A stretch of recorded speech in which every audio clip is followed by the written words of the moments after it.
Noah, wat betekent ijshockey voor jou? Ja, ijshockey betekent alles voor mij op dit moment. Ik ben er al sinds mijn 7e mee bezig. En ik zou niets liever willen doen dan ijshockey. Dat betekent alles. En heb je het vanuit huis meegekregen? Ja, van mijn vader. Hij heeft vroeger ook ijshockey gespeeld zelf, toen hij jong was. En hij vroeg toen of ik een keer wilde kijken. En eerst beviel het me helemaal niet. Maar na een tijdje, toen de tweede keer kijken, vond ik het wel echt leuk. En toen heb ik ook zelf trainingen meegedaan. En sindsdien ben ik niet meer gestopt. En is het makkelijk om te ijshockeyen in Nederland? Want het is natuurlijk niet zo'n hele grote sport. Nee, in Nederland, ik ben eigenlijk begonnen in Amsterdam. Daar had ik het altijd naar mijn zin. En toen kreeg ik de kans om in Duitsland te gaan spelen, in Krefeld. En die kans had ik toen genomen. En dan speel ik nog steeds in Duitsland. En vandaag even in Eindhoven voor de verandering. Ja, met het Nederlands team nu. Ja. Je ijshockeyt zelf ook? Nee, ik speel zelf niet meer. Ik ben alleen nog trainer en coach. Dus ik speel niet actief meer. Ja, ze nu en dan voor de fun. Ja, heb je wel gedaan vroeger? Ja, heel vroeger. Niet zo noemenswaardig als Noah op dit moment, maar in mijn verre jeugd heb ik ook geijshockeyd. Daar is ook de passie ontstaan. Sonia, hoe is Noah als broer? Nou, soms kan hij wel irritant zijn, maar het is wel leuk om een broer te hebben. Ja, wat voor irritante dingen doet hij dan? Kleren, dat vooral. En ja, zo ongeveer. So, you're the coach of the team. What kind of player is Noah? Noah's a very good defenseman for us. Not only does he take care of our end, but he contributes offensively too.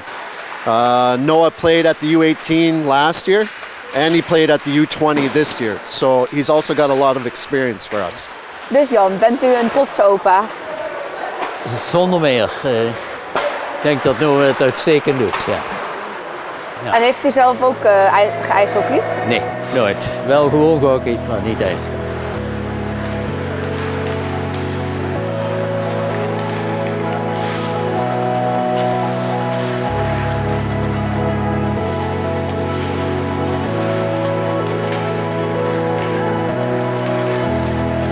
Hoe combineer je ijshockey met je normale leven? Want je gaat gewoon naar school en hebt vrienden. Ja, ik doe het in de trein altijd, doe ik mijn school. En zodra ik klaar ben met school ga ik meteen door op de trein. En dan leer ik en dan kom ik in Duitsland aan trainen en dan ga ik weer terug. En hoe lang duurt zo'n reis naar Duitsland dan? Met de trein duurt het 1,5 uur ongeveer, voordat ik echt in Duitsland ben. En dan nog 10 minuten met de tram naar de ijsbaan toe. Dus ja, 1 uur en 3 kwartier ongeveer. Dus hoeveel uur ben je eigenlijk in de week zo met ijshockey bezig? Nou ja, van 4:45 tot en met 11:30 s'avonds ben ik echt weg met ijshockey. Noah die is, ik denk, 40 tot 60 uur per week met ijshockey bezig. En de weekenden, zijn die er ook om uit te gaan of is dat voor jou vooral...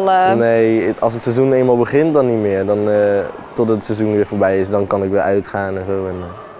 Maar tijdens het seizoen niet echt, nee. Nee. Maar heb je wel genoeg tijd voor je vrienden? Eigenlijk of is het niet. ijshockey als je vrienden? Ja, daar zie ik al mijn vrienden en zo. Maar op school heb ik ook nog wel vrienden. Maar die zie ik dan op school zelf en dan heel af en toe ook na school. Ja. Dat komt niet vaak voor mij. En thuis? Ben je vaak thuis? Ja, alleen 's ochtends ben ik vaak thuis. En dan na school nog eventjes een half uurtje om te eten en dan meteen door. Dus niet zo heel vaak thuis. Nee. Dat vind ik wel jammer. En mis je zusje dan ook wel eens? Mijn zusje, ja zeker. Altijd gezellig met haar, maar ik zie er soms in de weekenden, soms heb ik een weekend vrij en dan zie ik mijn zusje wel. En doe je zelf ook een sport? Ja, ik doe zelf dansen en dat vind ik zelf wel leuk. Wat vind je ervan dat ijshockey zo belangrijk is hier thuis? Grappig en gek. Want het is ijshockey en het is ook een sport, net als dansen. Dus daar praten ze over om en dan krijg ik geen aandacht. En dat vind ik niet leuk. Ja, en je zusje Sonia vindt dat ze te weinig aandacht krijgt. Want het huis dat draait eigenlijk om ijshockey. Ja. Hoe vind jij dat? Ja, dat ze te weinig aandacht krijgen weet ik niet. Maar van mij sowieso. Dat ze te weinig aandacht krijgt. Dan als ik er ben, ben ik of moe of ben ik bezig met school of zo. Dus dat vind ik ook wel jammer voor haar. Maar zodra ik niet thuis ben, dan heeft zij alle aandacht die ze kan krijgen op dat moment. Ja. Ja. Vind je het echt niet soms heel jammer dat je geen leven hebt als een normale jongen van 17 jaar? Jawel, maar dan, als ik eraan denk om niet te ijshockeyen, dan doet dat me meer pijn dan dat ik een normaal leven opgeef. Dus zonder zou ik echt niet kunnen. Ontzettend veel. Het is respectabel. Hoe hij dat doet, hoe hij het klaarspeelt, wat hij er allemaal voor moet laten. Petje af. Ik had het op zijn leeftijd waarschijnlijk niet gered. Nee. Niet op deze manier. Het is echt een trotse pa. Heel trots. Ja. Ja, absoluut.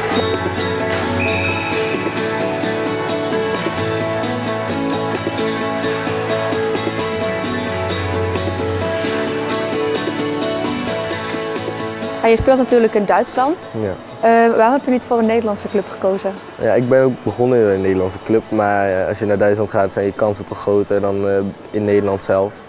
Dus dan was dat denk ik de beste beslissing die ik kon nemen op dat moment. Ja. Hoe vind je het om nu dan wel voor Nederland te spelen, voor Oranje onder de 18? Ja, dat vind ik heel leuk. Ja, zeker. Omdat ik dan weer de Nederlandse jongens zie waar ik vroeger tegen heb gespeeld of met. En gewoon mijn eigen taal weer. En dat vind ik altijd wel heel leuk. Ja. Ja. En het land zelf ook. Je speelt voor je land. En waar zie je het ijshockey in Nederland over pakweg 5 of 10 jaar? Denk je dat het groeit? Dat is een hele goede vraag. Zoals we er op dit moment voor staan is het een beetje onzeker. De Nederlandse IJshockeybond werkt er keihard aan om de sport echt in leven te houden. Daarbij hebben we natuurlijk altijd hulp nodig van veel vrijwilligers.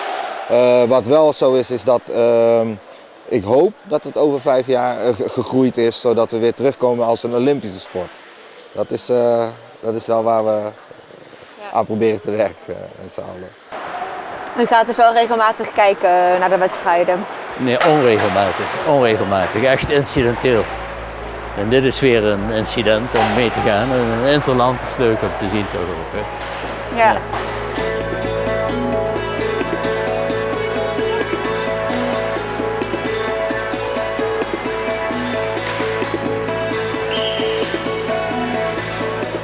En wat zijn jouw sterke punten in het ijshockey? Ja, verdedigen. Dat is een van mijn sterke punten. Ik heb zelf ook altijd aanvallen gespeeld in het begin.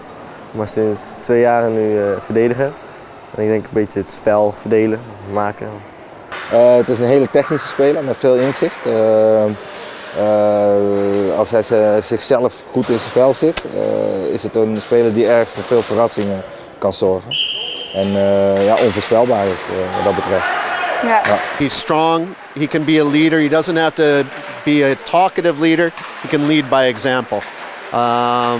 And guys look up to him because he's played not only at the VK's, but he's also playing in Germany now as well.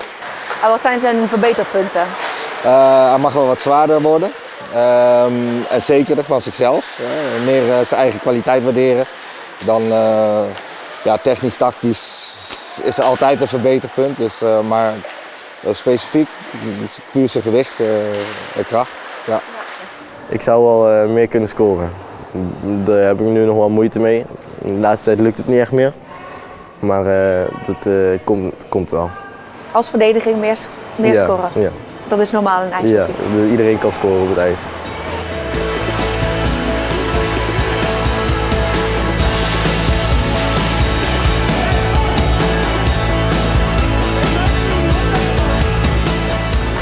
Nou, ik hoop dat hij bereikt wat hij wil bereiken. En ik denk dat hij wel hoger gaat gooien. Ik hoop dat dat lukt. Ja. En weet u wat Noah wil bereiken, concreet? Nou, die wil toch wel in de top ijshockey, ja. Dat wil hij bereiken. En dat kan hij ook wel, denkt u?